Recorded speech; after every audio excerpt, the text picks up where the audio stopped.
Human brain എത്രമാത്രം സങ്കീർണമായ പ്രവർത്തനങ്ങളിലൂടെയാണ് കടന്നു പോകുന്നതെന്ന് ചിന്തിച്ചിട്ടുണ്ടോ? വളരെ ഇൻട്രസ്റ്റിംഗ് ആയിട്ടുള്ളൊരു ടോപ്പിക്കാണ് സെൻസറി ഇൻ്റഗ്രേഷൻ. അതായത് ഞാനിപ്പോൾ നിങ്ങളുടെ മുന്നിൽ സംസാരിക്കാനായിട്ട് വന്നിരിക്കുന്ന ഈ ഒരു നിമിഷത്തിന് തൊട്ട് മുന്നേ ഞാൻ അല്പം കിച്ചണിലായിരുന്നു. 2-3 ബ്രെഡ് ടോസ്റ്റ് ചെയ്യുക, ഒരു കോഫി തയ്യാറാക്കിയായിരുന്നു. അപ്പോൾ അത് കഴിഞ്ഞതിന് ശേഷം എനിക്ക് പെട്ടെന്ന് തോന്നി സംസാരിക്കാനൊന്നും താല്പര്യം വന്നപ്പോൾ ഞാൻ വന്നു, എൻ്റെ ക്യാമറ ഓൺ ചെയ്ത് ഞാൻ നിങ്ങളോടൊപ്പം സംസാരിച്ചുകൊണ്ടിരിക്കുകയാണ്. അപ്പോൾ ഇവിടെ നടക്കുന്ന പ്രവർത്തനങ്ങളിൽ ഞാൻ ഇങ്ങനെ ഒരു അപ്രൈറ്റ് പൊസിഷനിലിരുന്ന് നിങ്ങളോടൊപ്പം സംസാരിക്കുന്ന ഈ ഒരു സമയം എൻ്റെ ഏതൊക്കെ സെൻസറികളാണ് ഇവിടെ വർക്ക് ചെയ്യുന്നതെന്ന് ചിന്തിച്ചിട്ടുണ്ടോ? നമുക്കാകെ 5 സെൻസറികൾ പൊതുവെ നമ്മളെ സ്വാധീനിക്കുന്ന 5 സെൻസറികളാണ് പൊതുവേ ഉള്ളത് സാധാരണഗതിയിൽ. അതിലൊന്ന് കാണുന്ന കാഴ്ചയുടെ സെൻസ്, 2 കേൾവിയുടെ സെൻസ്, 3 ടേസ്റ്റിൻ്റെ സെൻസ്, 4 സ്മെല്ലിൻ്റെ സെൻസ്, 5 എന്ന് പറഞ്ഞു കഴിഞ്ഞാൽ സ്കിന്നിനകത്തുള്ള ടാക്റ്റൈൽ സെൻസറി. ഈ 5 സെൻസുകളാണ് പ്രധാനമായിട്ടും എൻ്റെ ശരീരത്തിനെ ഏകോപിപ്പിച്ചുകൊണ്ട് മുമ്പോട്ട് കൊണ്ടുപോകുന്നത്. അപ്പോൾ അതിനകത്ത് ഞാൻ എൻ്റെ കാഴ്ചയുടെ സെൻസ് എപ്പോഴും എൻ്റെ ക്യാമറയുമായിട്ട് ബന്ധപ്പെടുത്തിയിട്ടിരിക്കുകയാണ്. ഞാൻ എന്ത് സംസാരിക്കണം, എപ്പോൾ സംസാരിക്കണം, ഞാൻ ഏത് രീതിയിൽ സംസാരിക്കണം, എവിടെ ഇരുന്നാണ് പൊസിഷൻ ചെയ്ത് സംസാരിക്കേണ്ടതെന്നുള്ള ഇൻപുട്ട് എൻ്റെ ഉള്ളിലേക്ക്, എൻ്റെ കൺട്രോൾ റൂമിലേക്ക് കിട്ടുന്നത് ഈ കാഴ്ചയുടെ സെൻസ് വഴിയാണ്. എൻ്റെ കേൾവിയുടെ സെൻസ് വഴി ഞാൻ എന്ത് സംസാരിക്കുന്നോ അതിൻ്റെ ഒരു ഫീഡ്ബാക്ക് എൻ്റെ ഉള്ളിൽ, എൻ്റെ കൺട്രോൾ റൂമിലേക്ക് എത്തുന്നുണ്ട്. അതായത് ഞാൻ എത്രമാത്രം ഒച്ചത്തിൽ സംസാരിക്കണം, അതിൻ്റെ ഒരു ഫീഡ്ബാക്ക് കിട്ടുന്നത് എൻ്റെ തന്നെ കേൾവിയുടെ സെൻസറി വഴിയാണ്. പിന്നെ സ്മെല്ല് വഴി ഈ റൂമിലെ സ്മെല്ലും കാര്യങ്ങളുമൊക്കെ എൻ്റെ കൺട്രോൾ യൂണിറ്റിലേക്ക് എത്തുന്ന സ്മെല്ലാണ്. സ്മെല്ല് വഴിയുള്ള എൻ്റെ മൂക്ക് വഴി സ്മെല്ലിൻ്റെ സെൻസ് വഴിയാണ് എത്തുന്നത്. അതുപോലെ തന്നെ ടേസ്റ്റ്, പിന്നെ ടാക്റ്റൈൽ സെൻസ്, ഈ റൂമിലെ ടെമ്പറേച്ചർ, ഈ റൂമിലെ അറ്റ്മോസ്ഫിയറിൻ്റെ ഒരു അളവ്, ഇതെല്ലാം അറ്റ്മോസ്ഫിയറിൻ്റെ ടെമ്പറേച്ചറിൻ്റെ അളവ്, ഇതെല്ലാം എൻ്റെ ശരീരത്തിലേക്ക് അറിയിക്കുന്നത് ഈ ടാക്റ്റൈൽ സെൻസറി വഴിയാണ്. അപ്പോൾ ഈ 5 സെൻസറി ഇങ്ങനെ വർക്ക് ചെയ്യുമ്പം ഇതിനകത്ത് പ്രാധാന്യത്തിൽ വർക്ക് ചെയ്യുന്നത് കാഴ്ച, കേൾവി പിന്നെ ആണ് വർക്ക് ചെയ്യുന്നത് മെയിനായിട്ട് വർക്ക്. ബാക്കി സെൻസുകളെല്ലാം, ബാക്കി 3 സെൻസുകളും ഹിഡൻ സെൻസുകളാണ്. ഹിഡനായിട്ട് നിന്നിട്ടാണ് എൻ്റെ ഒരു പ്രവൃത്തിയെ സപ്പോർട്ട് ചെയ്യുന്നത്. ഇത് കൂടാണ്ട് ഞാനിവിടെ ഇങ്ങനെ ഇരിക്കണം എന്ന് പറയുന്ന ഒരു തോന്നലുണ്ടല്ലോ. ഞാനിപ്പം ഇവിടെ ഇരുന്നാണ് നിങ്ങളോടൊപ്പം സംസാരിക്കുന്നത്. ഈ ഇരുന്ന് സംസാരിക്കുമ്പം ഞാൻ ഇരുന്നാണ് സംസാരിക്കേണ്ടത് എന്ന് എൻ്റെ ബോഡിയെ അറിയിക്കേണ്ട, വെർട്ടിക്കലി ഞാൻ ഈ ഇരിക്കുന്ന എൻ്റെ ഈ ഒരു വെർട്ടിക്കാലിറ്റിയെ മെയിൻറ്റെയിൻ ചെയ്യുന്നത് എൻ്റെ വെസ്റ്റിബുലാർ സെൻസ് എന്ന് പറയുന്നൊരു സെൻസാണ്. അത് ഇരിക്കുന്നത് എൻ്റെ ചെവികളുടെ പിന്നിലാണ്, ചെവികളുടെ ഉള്ളിൽ ആയിട്ടാണ് ഈ വെസ്റ്റിബുലാർ സെൻസ് ഉള്ളത്. അത് ആണ് എൻ്റെ വെർട്ടിക്കാലിറ്റി, എൻ്റെ ബോഡിയുടെ മൂവ്മെൻറ്റ്സ്, എൻ്റെ ഇരിക്കുന്ന സിറ്റിംഗ് പോസ്ചർ, ഇതെല്ലാം മെയിൻറ്റെയിൻ ചെയ്യുന്നത് ഈ പറഞ്ഞ വെസ്റ്റിബുലാർ സെൻസാണ്. പിന്നെയുള്ള ഒന്നെന്ന് പറയുന്നത് ഞാൻ ഇരിക്കേണ്ടവനാണെന്ന് എനിക്ക് തോന്നണ്ടേ. അതായത് ഞാൻ എൻ്റെ ശരീരത്തിനെ അറിയണം, എന്നാലേ എനിക്ക് ഇരിക്കാൻ കഴിയത്തുള്ളൂ. ഞാൻ എൻ്റെ ശരീരത്തിനെ അറിയുന്നത് എൻ്റെ പ്രോപ്രിയോസെപ്റ്റീവ് സെൻസറി വഴിയാണ്. അതായത് നമ്മളുടെ എല്ലാ ജോയിൻറ്റുകളിലും ഈ സെൻസറി ഉണ്ട്. ഓക്കെ, ഈ ജോയിൻറ്റുകൾ നമുക്ക് ഈ സെൻസറി പ്രോപ്പറായിട്ട് വർക്ക് ചെയ്യുന്നത് കൊണ്ടാണ് നമുക്ക് നമ്മുടെ ബോഡിയുടെ എന്താ പറയുക ബോഡിയുടെ അവെയർനെസ് നമുക്കുള്ളത്, നമ്മുടെ ശരീരത്തിനെ നമ്മൾ അറിയുന്നത് അതുകൊണ്ടാണ്. ഓക്കെ, അപ്പോൾ 5 സെൻസ് കഴിഞ്ഞതിന് ശേഷം പിന്നെ 2 ഞാൻ പറഞ്ഞു, പ്രോപ്രിയോസെപ്റ്റീവ്, വെസ്റ്റിബുലാർ. ഞാനിവിടെ ഇരുന്ന് സംസാരിക്കേണ്ടവനാണ് എന്ന്, എൻ്റെ വെർട്ടിക്കലിലാണ് ഞാൻ ഇരിക്കേണ്ടതെന്ന് എൻ്റെ ശരീരത്തിനെ അറിയിക്കുന്നത് എന്തുവഴിയാണ്? എൻ്റെ വെസ്റ്റിബുലാർ സെൻസ് വഴിയാണ്. അതുപോലെ തന്നെ ഞാൻ ഇരിക്കേണ്ടവനാണ് എന്നും ഇരുന്ന് സംസാരിക്കേണ്ടവനാണെന്നും എൻ്റെ ശരീരം അറിയേണ്ടത് എവിടെയാണ്? എൻ്റെ പ്രോപ്രിയോസെപ്റ്റീവ് സെൻസറി വഴിയാണ്. അപ്പോൾ ഇങ്ങനെ ഈ സെൻസറികളെല്ലാം പ്രോപ്പറായിട്ട് വർക്ക് ചെയ്യുന്നത് കൊണ്ടാണ് എനിക്ക് നിങ്ങളോടൊപ്പം ഈ ഒരു സംസാരിക്കാൻ കഴിയുന്നത്. അപ്പോൾ ഇതിനെല്ലാത്തിൻ്റെ അവസാനം 8ാമതൊരു സെൻസറി കൂടെയുണ്ട്. അതിൻ്റെ പേരാണ് ഇൻട്രോസെപ്റ്റീവ് സെൻസറി എന്ന് പറയും. അതായത് ഈ 7 സെൻസറികളും പ്രോപ്പറായിട്ട് വർക്ക് ചെയ്യുന്നെങ്കിൽ മാത്രമേ ഈ ഇൻട്രോസെപ്റ്റീവ് സെൻസറി പ്രോപ്പറായിട്ട് ഫങ്ഷൻ ചെയ്യത്തുള്ളൂ. അതിന് നമുക്ക് ബാഹ്യപരമായിട്ട് നമുക്ക് കാണാനോ കേൾക്കാനോ ചെയ്യാനോ അനുഭവിക്കാനോ കഴിയുന്ന ഒന്നല്ല ഇൻട്രോസെപ്റ്റീവ് സെൻസറി എന്ന് പറയുന്നത്. അതായത്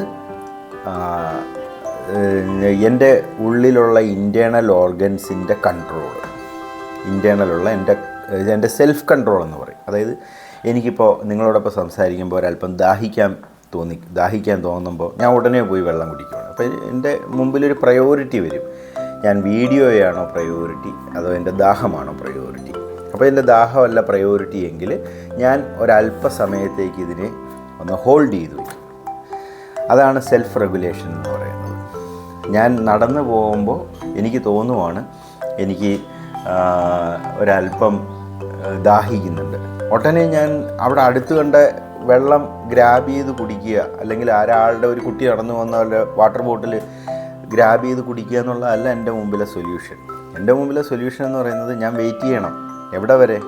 എനിക്ക് പ്രാതിനിധ്യമുള്ളവരടുത്ത് ചെന്ന് വെള്ളം കുടിക്കുന്നതുവരെ ഞാൻ വെയിറ്റ് ചെയ്യണം. അപ്പോൾ ആ ഒരു അവെയർനെസ്സും ആ ഒരു കൺട്രോളും സെൽഫ് കൺട്രോളും കൊണ്ടുവരുന്നത് ഇൻട്രോസെപ്റ്റീവ് സെൻസറി വഴിയാണ്. ഈ 7 സെൻസറികളും വർക്ക് ചെയ്യാൻ പ്രോപ്പറായിട്ട് ഫങ്ഷൻ ചെയ്യുന്നുണ്ടെങ്കിൽ മാത്രമേ ഈ ഇൻട്രോസെപ്റ്റീവ് സെൻസറി എന്ന് പറഞ്ഞ ഭാഗം നമ്മളിൽ പ്രോപ്പറായിട്ട് ഫങ്ഷൻ ചെയ്തുള്ളൂ. ഇനിയാണ് രസം. ഞാനിങ്ങനെ സംസാരിക്കുമ്പോൾ ഇവിടെ മെയിനായിട്ട് വർക്ക് ചെയ്യുന്ന സെൻസറികൾ ഏതാണെന്ന് ഞാൻ പറഞ്ഞു, ഇവിടെ ഹിഡൻ സെൻസറി ഏതാണെന്ന് ഞാൻ പറഞ്ഞു ഇല്ലേ.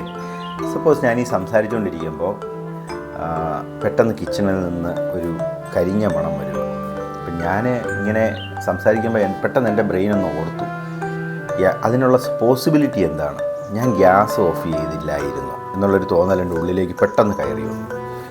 ഉടനെ എൻ്റെ ബാക്കി സെൻസറികളിലുള്ള എൻ്റെ ബ്രെയിൻ്റെ കംപ്ലീറ്റ് കൺട്രോളും ബ്രെയിൻ അങ്ങോട്ട് വിട്ടിട്ട് എൻ്റെ ഓൾഫാക്ടറി, ആക്ച്വലി ഈ മണത്തിൻ്റെ സെൻസറിയാണ് മണത്തിൻ്റെ ഓൾഫാക്ടറി സെൻസറി എന്ന് പറയും. ഇതാണ് ശരിക്കും പറഞ്ഞാൽ ഏറ്റവും ഷാർപ്പായിട്ടുള്ള ഒരു സെൻസറി നമ്മുടെ ശരീരത്തിൽ.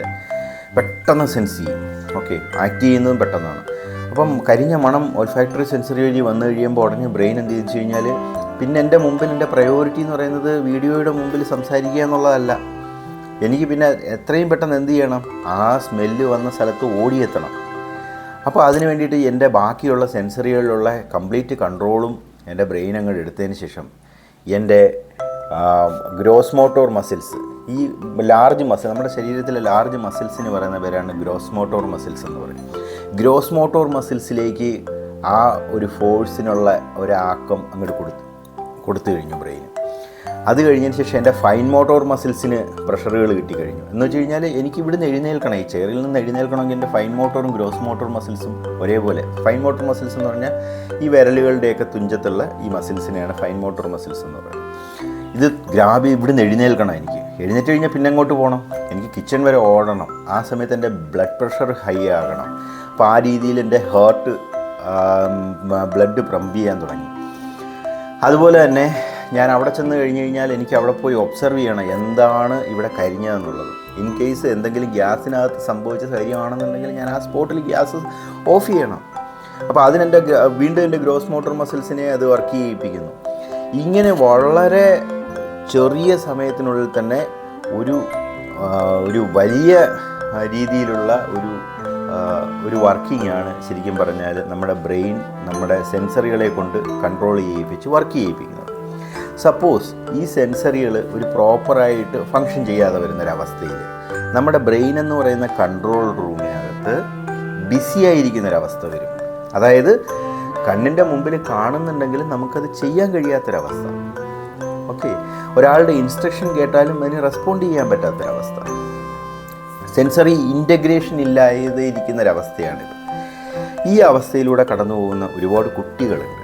അതായത് കുട്ടികളുടെ സ്റ്റേജ് എന്ന് പറഞ്ഞു കഴിഞ്ഞാൽ ഡെവലപ്മെൻറ്റിൻ്റെ ഓരോ സ്റ്റേജുകളാണ്. അതിനകത്ത് ഈ സെൻസറി ഇൻ്റഗ്രേഷൻ പ്രോപ്പറായിട്ട് നടക്കാതിരിക്കുന്ന കുട്ടികളുടെ ഉള്ളിൽ ഉണ്ടാകുന്ന പ്രശ്നങ്ങൾ നമ്മളൊരു പക്ഷേ വല്ല മോളിലേക്കോ ഒരു പബ്ലിക് പ്ലേസിലേക്കോ ഒരു തിയേറ്ററിലേക്കോ ഒരു വിമാനത്താവളത്തിലേക്കോ ഒക്കെ പോകുമ്പോൾ നമ്മളുടെ മുന്നിൽ ഒരുപക്ഷെ ഇതുപോലെ സെൻസറി ഇഷ്യൂസൊക്കെ ഉള്ള കുട്ടികളെ നമ്മൾ കണ്ടിട്ടുണ്ടാവും.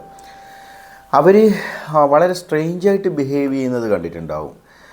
മറ്റാരുടെയും ഇൻസ്ട്രക്ഷൻ അവരിലേക്ക് എത്തുന്നില്ല. അവർ വളരെ സ്ട്രെയിഞ്ചായിട്ട് കുറച്ച് ബഹളങ്ങൾ ഉണ്ടാക്കണു, അവർ സ്ക്രീം ചെയ്ത് കരയണു, നിലത്ത് കിടന്ന് കരയണു. അവർ ചെയ്യുന്ന ആക്ച്വലി എല്ലാ കാര്യങ്ങളുടെ പിന്നിലും ഒരർത്ഥമുണ്ട്. ആ അർത്ഥം പക്ഷെ നമുക്ക് മനസ്സിലാവാത്തത് നമ്മൾക്ക് അവരുടെ ആക്ടിവിറ്റികളുടെ ബിഹൈൻഡിലുള്ള ഈ സെൻസറികളുടെ പ്രവർത്തനം എന്താണെന്ന് പിടികിട്ടാത്തത് കൊണ്ട് മാത്രമാണ്. എൻ്റെ കൺമുന്നിൽ നടന്നിട്ടുള്ള ഒരു ഇൻസിഡൻറ്റ് വെച്ചിട്ട് ഞാൻ തുടങ്ങാം. അവളുടെ പേര് മായ എന്നാണ്. മായ ആക്ച്വലി ജനിച്ചത് ഒരു 12 ആഴ്ച മുന്നെയാണ്. ജനിച്ച സമയം 12 ആഴ്ച മുന്നെയാണ്. അതായത് പ്രീ ടൈം ഗേളായിരുന്നു. മായയ്ക്ക് വന്നിട്ട് ജനിച്ചപ്പോൾ ഡോക്ടർ പറഞ്ഞു ഡെവലപ്മെൻ്റൽ ഡിലേ എന്ന് പറയുന്ന ഇഷ്യൂ ഉണ്ടാകാനുള്ള സാധ്യതയുണ്ട് എന്ന് മാതാപിതാക്കളോട് പറഞ്ഞിരുന്നു. മായ വളർന്നു വന്നപ്പോഴും സാധാരണ കുട്ടികളെ പോലെ ആയിരുന്നില്ല മായയുടെ ബിഹേവിയർ. അപ്പോൾ മായയെ പ്രീ സ്കൂളിൽ കൊണ്ടാക്കി. ഒരു ദിവസം മായ സ്കൂളിലേക്ക് ചെന്ന് കഴിയുമ്പോൾ മായയ്ക്ക് മറ്റു കുട്ടികളോടെ കളിക്കാം. ഒരു ദിവസമല്ല, മായയുടെ ഒരു കോമൺ ഇഷ്യൂ ആണ്. മറ്റു കുട്ടികളെ പോലെ അല്ല മായ. ഒരു ദിവസം മായയ്ക്ക് സ്കൂളിലേക്ക് ചെല്ലുമ്പോൾ മായ കുറച്ച് സമയം ലേറ്റായിട്ടാണ് അവിടെ ചെല്ലുന്നത്. അപ്പോൾ LKG UKG കുട്ടികളുടെ സ്കൂളാണ്. അപ്പോൾ ആ ഒരു കുട്ടികളുടെ ഫസ്റ്റ് പീരീഡ് എന്ന് പറയുന്നത് അവരുടെ ഫിസിക്കൽ എഡ്യൂക്കേഷൻ്റെ ഒരു സമയമാണ്. അപ്പോൾ ഫിസിക്കൽ എഡ്യൂക്കേഷൻ പഠിപ്പിക്കാനായിട്ടൊരു ഇൻസ്ട്രക്ടർ വന്നിട്ടുണ്ട്. അദ്ദേഹം ഒരു ട്രാക്ക് സ്യൂട്ടൊക്കെ ഇട്ടിട്ടാണ് വന്നിരിക്കുന്നത്. അപ്പം ഈ പുറമേയുള്ള ഈ ഒരു ചൂട് അറ്റ്മോസ്ഫിയറിൽ എങ്ങനെ കുട്ടികളോട് നിർത്തി അവരെ ഫിസിക്കൽ എക്സസൈസുകൾ ചെയ്യിക്കാൻ കഴിയും എന്നുള്ളൊരു സംശയമുള്ളത് കൊണ്ട് അവരുടെ ഇൻഡോർ ഓഡിറ്റോറിയത്തിനുള്ളിലേക്ക് ഈ ക്ലാസ് റൂം മാറ്റിയിട്ടുണ്ട്. അതായത് ഇൻഡോർ ക്ലാസ് റൂമിനുള്ളിൽ ഒരു ഭാഗത്ത് സ്റ്റേജ് ഉണ്ട്. അത് കഴിഞ്ഞതിന് ശേഷം ഒരു പോർഷൻ കഴിഞ്ഞതിന് ശേഷം ഫിസിക്കൽ ഇൻസ്ട്രക്ടർ നിൽപ്പുണ്ട്. കുട്ടികളൊരു 3 വരിയായിട്ട് നിൽക്കുന്നു. അതിൻ്റെ മുന്നിലായിട്ട് ഒരു സൈഡിൽ കോണുകൾ ഇങ്ങനെ, നമ്മുടെ പ്ലാസ്റ്റിക് കോൺസ് ഇല്ലേ, ആ കോണുകൾ ഇങ്ങനെ വെർട്ടിക്കലി അറേഞ്ച് ചെയ്ത് വെച്ചിട്ടുണ്ട്. അപ്പോൾ ഫിസിക്കൽ ഇൻസ്ട്രക്ടർ പറയുന്ന ഓരോ കാര്യങ്ങളും ഈ കുട്ടികൾ ഓടി നടന്ന് ചെയ്യുന്നുണ്ട്. ഓക്കെ, അപ്പോൾ അത് ഫിസിക്കൽ ഇൻസ്ട്രക്ടറുടെ ടാസ്കിനനുസരിച്ച് ആ കുട്ടികൾ ആ ഒരു ആക്ടിവിറ്റികൾ ചെയ്യുന്നു, തിരിച്ചു വന്ന് നിൽക്കുന്നു. ഇത്രയാണ് ആക്ടിവിറ്റി. അപ്പോൾ കുട്ടികളുടെ ഉള്ളിൽ ഈ സെൻസറി ഇൻറ്റഗ്രേഷൻ പ്രോപ്പറായിട്ട് നടക്കുന്നത് കൊണ്ടാണ് ഒരു സ്ഥലത്ത് അവർക്ക് ഒരു കമാൻഡ് ഫോളോ ചെയ്ത് വന്ന് നിൽക്കുവാനും അതിന് ഫിസിക്കൽ ഇൻസ്ട്രക്ടറിനോട് സംസാരിക്കുവാനും അദ്ദേഹത്തിൻ്റെ എന്നുള്ള ഇൻസ്ട്രക്ഷൻസിനനുസരിച്ച് അവർക്ക് പ്രവർത്തിക്കാനും കഴിയുന്നത്. മായ അന്ന് വന്ന് ഒരു 10 മിനിറ്റ് ലേറ്റായിട്ടാണ്. മായ പെട്ടെന്ന് വന്നു ഈ പറഞ്ഞ ഹോളിനുള്ളിലേക്ക് കയറി കഴിഞ്ഞപ്പോൾ മായയ്ക്ക് പെട്ടെന്ന് അവിടെ നടക്കുന്നത് എന്താണെന്ന് തിരിച്ചറിയാൻ കഴിയുന്നില്ല. പിന്നെ കാണുന്നതെന്ന് പറഞ്ഞു കഴിഞ്ഞാൽ മായ ഭയങ്കരമായിട്ട് സ്ക്രീം ചെയ്യുന്ന, കുറച്ച് സമയത്തേക്ക് ആരും മായയെ കണ്ടതുമില്ല, ശ്രദ്ധിച്ചതുമില്ല. പക്ഷെ മായ കുറച്ച് കഴിഞ്ഞപ്പോൾ ഭയങ്കരമായിട്ട് സ്ക്രീം ചെയ്തു, ഓടി വന്ന് കോണുകൾ തട്ടിയിട്ടു, ഭയങ്കരമായിട്ട് സ്ക്രീം ചെയ്ത് നിലത്ത് കിടന്ന് കരഞ്ഞുകൊണ്ട് കൈവിരലുകളിൽ നോക്കി ഇങ്ങനെ കുറച്ചിരുന്നു. ഇതൊരു ആക്ടിവിറ്റി. ഇത് ആക്ച്വലി ഞാൻ നേരിട്ട് കണ്ടിട്ടുള്ള ഒരു കാര്യമാണ്. മായ എന്ന് പറയുന്ന പേര് സാങ്കല്പികം മാത്രം. അപ്പോൾ ശരിക്കും മായ എന്തുകൊണ്ട് ഇങ്ങനെ പ്രവർത്തിച്ചു എന്ന് ചോദിച്ചു കഴിഞ്ഞാൽ, മായ ഞാൻ പറഞ്ഞല്ലോ ഡെവലപ്മെൻ്റൽ ഇഷ്യൂസ് ഉള്ള കുട്ടിയാണ്. മായയുടെ ഒരു പ്രധാന പ്രശ്നം എന്ന് പറയുന്നത് ഇത്തരം പ്രശ്നമുള്ളവരിൽ ഒരു ട്രാൻസിഷൻ ഇഷ്യൂസ് കാണാറുണ്ട്. അതായത് പെട്ടെന്ന് ഒരു സിറ്റുവേഷൻ ചേഞ്ച് ആയിട്ട് വരുന്ന അവസ്ഥ. ഇപ്പോൾ ഉദാഹരണത്തിന് ഒരു ക്ലാസ് റൂം, ഒരു അധ്യാപകൻ വന്നു കുട്ടികളോടായിട്ട് പറയുന്നു, നിങ്ങൾ ബുക്കുകൾ എടുക്കൂ, നിങ്ങൾ ബുക്കുകൾ തുറക്കൂ, ഇന്ന ചാപ്റ്റർ എടുക്കൂ, പേന എടുക്കൂ. ഇതെന്ന് പറയുന്നത് പെട്ടെന്നുള്ള ഇൻസ്ട്രക്ഷൻ ചേഞ്ചിനനുസരിച്ചുള്ള സിറ്റുവേഷനുകളുടെ ചേഞ്ചാണ്. അതുപോലെ തന്നെ ക്ലാസ് റൂമിലേക്ക് അധ്യാപകൻ വന്നിട്ട് പറയുന്നു, ഇന്ന് നിങ്ങൾക്ക് കളിക്കാനായിട്ട് പോകാം എന്ന് പറയുമ്പോൾ കുട്ടികളെല്ലാവരും എഴുന്നേറ്റ് പുറത്ത് ഗ്രൗണ്ടിലേക്ക് കളിക്കാനായിട്ട് പോകുന്നു. പെട്ടെന്നുള്ള സിറ്റുവേഷൻസിൻ്റെ ചേഞ്ചുകളാണ്, ട്രാൻസിഷൻസാണ്. ഇത് സാധാരണ സെൻസറി ഇൻറ്റഗ്രേഷനൊക്കെ നല്ല പ്രോപ്പറായിട്ട് നടക്കുന്ന കുട്ടികളെ സംബന്ധിച്ചിടത്തോളം അവർക്ക് ഈ ട്രാൻസിഷൻസിൻ്റെ പ്രശ്നം ഉണ്ടാവാറില്ല. എങ്കിൽ കൂടി സെൻസറി ഇൻറ്റഗ്രേഷൻ്റെ ഇഷ്യൂസ് ഉള്ള കുട്ടികളിൽ, ഓട്ടിസ്റ്റിക് ആയിട്ടുള്ള കുട്ടികളിൽ, സ്പെഷ്യൽ കിഡ്സിൽ ഒക്കെ ഈ ട്രാൻസിഷൻ ഇഷ്യൂസ് ഒരു പ്രശ്നമാണ്, പെട്ടെന്നുള്ള ചേഞ്ചുകൾ. അപ്പോൾ മായ ആദ്യം ഈ പറഞ്ഞ ഹാളിനുള്ളിലേക്ക് കയറി വരുമ്പം ഒരു പുറമേ ഉള്ളൊരു അറ്റ്മോസ്ഫിയറിൽ നിന്ന് വേറൊരു അറ്റ്മോസ്ഫിയറിലേക്കാണ് മായ കയറി വരുന്നത്. അവിടുത്തെ ടെമ്പറേച്ചർ വേറെയാണ്, അവിടെ നിറഞ്ഞിരിക്കുന്ന പെർഫ്യൂംസിൻ്റെ സ്മെല്ല് വേറെയാണ്, അവിടെ നടക്കുന്ന ആക്ടിവിറ്റികൾ വേറെയാണ്, വിഷ്വലി ഏകോപിപ്പിക്കാനുള്ള കാര്യങ്ങൾ നടക്കുന്നു. ഇൻസ്ട്രക്ടർ കുട്ടികളെ എല്ലാം നിൽക്കുന്ന പൊസിഷൻസ് അസസ് ചെയ്യാനുണ്ട്. അതുകൂടാണ്ട് ഇൻസ്ട്രക്ടറുടെ കമാൻഡ്സ് മായയുടെ ചെവികളുടെ സെൻസറി വഴി അതിൻ്റെ മാനേജർ വന്ന് കൺട്രോൾ റൂമിൽ അറിയിക്കുന്നുണ്ട്. അതിൻ്റെ കൂടെ മറ്റ് ടെമ്പറേച്ചർ, റൂമിനുള്ളിൽ ടെമ്പറേച്ചറിനെ പറ്റിയുള്ള ഡീറ്റെയിൽസ്, ഇങ്ങനെയുള്ള കുറേ കാര്യങ്ങൾ നടക്കുമ്പോൾ മായയുടെ കൺട്രോൾ റൂം അങ്ങ് ബിസിയായി കഴിഞ്ഞു. മായയ്ക്ക് പ്രോസസ്സ് ചെയ്യാൻ കഴിയാത്തൊരവസ്ഥ, സെൻസറി ബ്ലോക്കായി മാറുന്ന ഒരവസ്ഥ. ഇങ്ങനെ ഒരു അവസ്ഥയിൽ സെൻസറി ഇൻ്റഗ്രേഷൻ പ്രോപ്പറായിട്ട് നടക്കാത്തൊരവസ്ഥയിൽ മായ സ്ക്രീം ചെയ്യുകയാണ്. മായയുടെ വെസ്റ്റിബുലാർ സെൻസ് മായ അവിടെ നിൽക്കേണ്ടവളാണ് എന്നുള്ള ഒരു ഇൻഫർമേഷൻ മായയ്ക്ക് പാസ് ചെയ്യാത്തത് കൊണ്ട് മായ നിലത്ത് കിടന്നു. മായയുടെ ബോഡി അവെയർനെസ് മായയ്ക്ക് ഇല്ലാത്തത് കൊണ്ട് മായ അവിടെ കിടന്ന് സ്ക്രീം ചെയ്ത് ഉരുണ്ട് ബഹളം ഉണ്ടാക്കി സ്ക്രീം ചെയ്യാൻ തുടങ്ങി. പെട്ടെന്ന് മായ കൈവിരലിലേക്ക് നോക്കി. എന്തുകൊണ്ടാണെന്ന് ചോദിച്ചു കഴിഞ്ഞാൽ, കൈവിരലുകളിൽ ഒരു സോഫ്റ്റ് മൂവ്മെൻറ്റ് പ്രതീക്ഷിച്ചുകൊണ്ട് മായയുടെ സെൻസറിയെ കാം ചെയ്യാൻ ശ്രമിച്ചു. പക്ഷേ അത് പ്രോപ്പറായിട്ട് ഫങ്ഷൻ ചെയ്തിട്ടില്ല. അപ്പോൾ ഇങ്ങനെയുള്ള അവസ്ഥയിൽ മായയെപ്പോലൊരു കുട്ടിയെ ഹാൻഡിൽ ചെയ്യാനായിട്ട് ഒരു സ്കൂളിൽ ശരിക്കും പറഞ്ഞാൽ ഒരു സെൻസറി റൂം ആവശ്യമാണ്. ആ സെൻസറി റൂമിൽ ഇതുപോലെ വളരെ ബിസിയായിട്ട് നിൽക്കുന്ന കുട്ടികളിൽ ആരെങ്കിലും ഉണ്ടെങ്കിൽ അവരെ ആ റൂമിലേക്ക് കൊണ്ടുവന്നു കഴിഞ്ഞാൽ വളരെ ചെറിയ രീതിയിൽ മാത്രം കളർ ചേഞ്ചുകൾ മാറുന്ന രീതിയിലുള്ളൊരു ലൈറ്റിൻ്റെ ഒരു പ്രസൻസ് ഉള്ളൊരു മുറി. ആ മുറിയിൽ ഒരു ബീൻ ബാഗിനുള്ളിലേക്ക് മായയെ കിടത്തി ഒരു സോഫ്റ്റ് ക്ലോത്ത് കൊണ്ട് മായയെ മൂടി. അത് കഴിഞ്ഞതിന് ശേഷം ലാവെൻഡർ പോലെയുള്ള വളരെ നമ്മളെ റിലാക്സ് ചെയ്യിപ്പിക്കുന്ന രീതിയിലുള്ള സ്മെല്ലുള്ള ഒരു പെർഫ്യൂം ആ റൂമിനുള്ളിൽ പരന്ന് കിടന്ന സമയത്ത് കുടിക്കാനൊരല്പം വെള്ളവും കൊടുത്ത്, അപ്പം നമ്മുടെ ഓരോ ഓർഗൻസിനെയും കാം ചെയ്യുന്ന ഒരു ലെവലിലുള്ള ട്രീറ്റ്മെൻറ്റാണ് അവിടെ ചെയ്യുന്നത്.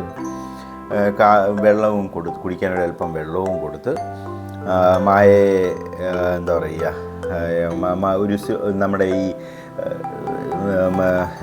യോഗയ്ക്കൊക്കെ ഉപയോഗിക്കുന്നത് പോലെയുള്ള musics, hand pan musical instruments കൊണ്ട് പ്ലേ ചെയ്യുന്ന മ്യൂസിക്സ് ഒരു ചെറിയ വോളിയത്തിൽ പരന്ന് നടക്കുന്ന ഒരു എൻവിറോൺമെൻറ്റിൽ മായയെ ഒരു 2-3-4 മിനിറ്റ് കീപ്പ് ചെയ്യുമ്പോൾ മായയുടെ സെൻസറികളെല്ലാം കാമാവും. ഈ കാമാവുന്ന സമയത്തിന് മായയുടെ സെൻസറിയുടെ മാനേജർ വന്ന് പറയും, ഐ ക്യാൻ ഹാൻഡിൽ നൗ, ഇപ്പോൾ ഈ സിറ്റുവേഷൻസ് എനിക്ക് ഹാൻഡിൽ ചെയ്യാൻ പറ്റും എന്ന് പറഞ്ഞ് മായയ്ക്ക് ആ ഒരു സിറ്റുവേഷനെ ഹാൻഡിൽ ചെയ്യാൻ പറ്റും. സെൻസറി ഇൻ്റഗ്രേഷൻ എന്ന് പറയുന്ന ടോപ്പിക്കിൻ്റെ ഒരു ഇൻട്രൊഡക്ഷൻ മാത്രമാണിത്. ഒരു മനുഷ്യൻ്റെ ശരീരത്തിൽ എത്രത്തോളം പ്രാധാന്യത്തിലാണ് സെൻസറികൾ വർക്ക് ചെയ്യുന്നതെന്നും നമ്മൾ ചിന്തിക്കുന്നതിനും പ്രവർത്തിക്കുന്നതിനും ഒക്കെ എന്തിൻ്റെ അടിസ്ഥാനപരമായിട്ടുള്ള കാര്യമാണ് സെൻസറി എന്ന് പറയുന്ന ഭാഗം, നമ്മുടെ സെൻസറി എന്ന് പറയുന്ന ഭാഗം. ഇതിൽ തന്നെ ഓട്ടിസ്റ്റിക് ആയിട്ടുള്ള കുട്ടികളിൽ 80% കുട്ടികളിലും കണ്ടുവരുന്ന ഇഷ്യൂസാണ് ഈ സെൻസറി ഇൻ്റഗ്രേഷൻ എന്ന് പറയുന്ന ഇഷ്യൂസ്. അപ്പോൾ ചോദിക്കും ബാക്കി 20%. ബാക്കി 20%ന് അത്ര ഡെപ്തിൽ സെൻസറി ഇൻ്റഗ്രേഷൻ ഇഷ്യൂസ് കാണാറില്ല. 80% കുട്ടികളിലാണ് ആ പ്രശ്നം ഉണ്ടാവാറുമുണ്ട്. അപ്പോൾ സെൻസറി ഇൻ്റഗ്രേഷൻ എന്ന് പറയുന്ന ഭാഗം കുട്ടികളിൽ അത് പരിഹരിക്കാൻ കഴിയുന്ന പ്രശ്നങ്ങളേ ഉള്ളൂ. അത് ശരിക്കും പറഞ്ഞാൽ ഒക്കുപേഷണൽ തെറാപ്പിയിലാണ് അതിൻ്റെ ട്രീറ്റ്മെൻറ്റ് കിടക്കുന്നത്. ഓരോ സെൻസറി ഇൻ്റഗ്രേഷൻ റിലേറ്റഡ് ആക്ടിവിറ്റികൾ ചെയ്യിപ്പിച്ച് ഗ്രാജുവലി അവരുടെ സെൻസറികളുടെ എഫക്റ്റീവ്നെസ് കൂട്ടിക്കൊണ്ടുവന്ന് അതിനെ ഇൻ്റഗ്രേറ്റ് ആക്കി എടുക്കുന്ന ഒരവസ്ഥയാണ്. ഏർലി സ്റ്റേജിൽ നമ്മൾ കുട്ടികളിൽ സെൻസറി ഇൻ്റഗ്രേഷൻ ഇഷ്യൂസ് നമ്മൾ കണ്ടുപിടിച്ച് കഴിഞ്ഞാൽ അത് തുടക്കത്തിൽ തന്നെ അതൊരു ഒക്കുപേഷണൽ തെറാപ്പിസ്റ്റിനെ, എഫക്റ്റീവായിട്ടുള്ള ഒക്കുപേഷണൽ തെറാപ്പിസ്റ്റിനെ, കാരണം കുട്ടിയുടെ പ്രശ്നങ്ങളെ ഐഡൻറ്റിഫൈ ചെയ്ത് തന്നെ മാറേണ്ടതുണ്ട്. ചില സെൻസറി ഇൻ്റഗ്രേഷൻ ഇഷ്യൂസ് എന്ന് പറയുന്നത് ഓരോ ദിവസവും കുട്ടികൾ ഡിഫറെൻ്റ് ആയിട്ടുള്ള ഇഷ്യൂസ് കാണിക്കുന്ന കുട്ടികളുണ്ട്. ചിലർക്കത് ഒരു മെയിനായിട്ടുള്ളൊരു ഇഷ്യൂസ് തന്നെ എപ്പോഴും സ്ട്രോങ് ആയിട്ട് തന്നെ പിന്നിലുണ്ടാവുന്നതും ഉണ്ടാവും. അപ്പോൾ അവരുടെ പ്രശ്നങ്ങളെ പഠിച്ച് അവർക്കനുസരിച്ച് ഓരോ ദിവസവും അവരുടെ ആക്ടിവിറ്റികളെ ചേഞ്ച് ചെയ്ത് ഒരു ഒക്കുപേഷണൽ തെറാപ്പിസ്റ്റ് അവരോടൊപ്പം ഇടപഴകേണ്ടതുണ്ട്. അപ്പോൾ ഒരു നല്ല ഇൻ്റലക്ച്വലായിട്ടുള്ളൊരു ഒക്കുപേഷണൽ തെറാപ്പിസ്റ്റ് വളരെ അത്യാവശ്യമായിട്ടുള്ളൊരു ഭാഗമാണ് ഈ സെൻസറി ഇൻ്റഗ്രേഷൻ എന്ന് പറയുന്ന തെറാപ്പി വേണ്ടത്. അപ്പോൾ ഇന്നൊരു ഇൻട്രൊഡക്ഷൻ മാത്രമാണ് പറഞ്ഞത് സെൻസറി ഇൻ്റഗ്രേഷനെ പറ്റി. ഒരുപാട് കാര്യങ്ങൾ സെൻസറി ഇൻ്റഗ്രേഷനിൽ നമുക്ക് പറയാനുണ്ട്. നമുക്കിനിയും കാണാം. അതുവരേക്കും നമസ്കാരം.